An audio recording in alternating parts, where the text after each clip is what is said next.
नमस्कार। नंदीश्वर जी का अभिषेक एवं विवाह। जी हाँ, अब हम बात करने जा रहे हैं कि नंदी महाराज का किस प्रकार से अभिषेक में विवाह संपन्न हुआ। नंदी महाराज जी कहते हैं कि हे महामुने, जब मैं महर्षि शिलाद की कुटी में गया तो मैंने अपने उस शरीर को त्याग कर मनुष्य रूप धारण कर लिया। पुत्र वत्सल शिलाद ने मेरा समस्त जात कर्म आदि संस्कार संपन्न किया। उन्होंने वेदों तथा समस्त शास्त्रों का भी अध्ययन संपन्न कराया। 7वें वर्ष के पूर्ण होने पर मित्र और वरुण नाम वाले 2 मुनि आश्रम पर पधारे। उन्होंने कहा, हे तात, आपके पुत्र संपूर्ण शास्त्रों में पारंगत हैं, किंतु दुख की बात यह है कि अल्पायु हैं। अब इस वर्ष से अधिक इनकी आयु नहीं है। यह सुनकर शिलाद दुख से व्याकुल होकर अत्यधिक विलाप करने लगे। तब मैंने कहा, हे पिताजी, देवता, दानव, यमराज, काल अथवा अन्य कोई भी प्राणी मुझे मार नहीं सकता। आप दुखी न हो। पिता के पूछने पर नंदीश्वर बोले, मैं न तो तप से और न विद्या से ही मृत्यु को रोक सकूंगा। मैं तो केवल महादेव जी के भजन से ही मृत्यु को जीतूंगा। इसके अतिरिक्त अन्य कोई उपाय नहीं है। नंदीश्वर जी कहते हैं कि इसके अनंतर मैं वन में जाकर धीरता पूर्वक कठोर तप करते हुए रुद्र मंत्र का जप करने लगा। मेरी तपस्या से संतुष्ट होकर भगवान शंकर ने मुझसे कहा, हे महाप्राज्ञ, तुमको मृत्यु का भय कहाँ है? मैंने उन दोनों ब्राह्मणों को भेजा था।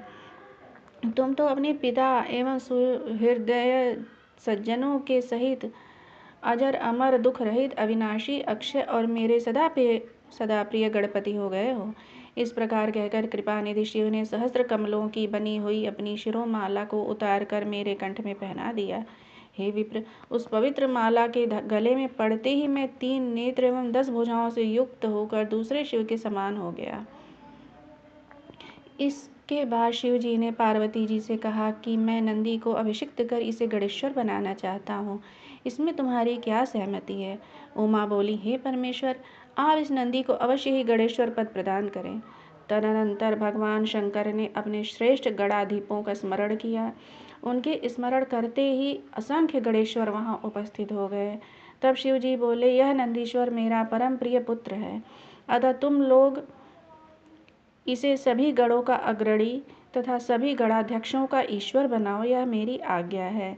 यह नंदीश्वर आज से तुम सभी का स्वामी होगा।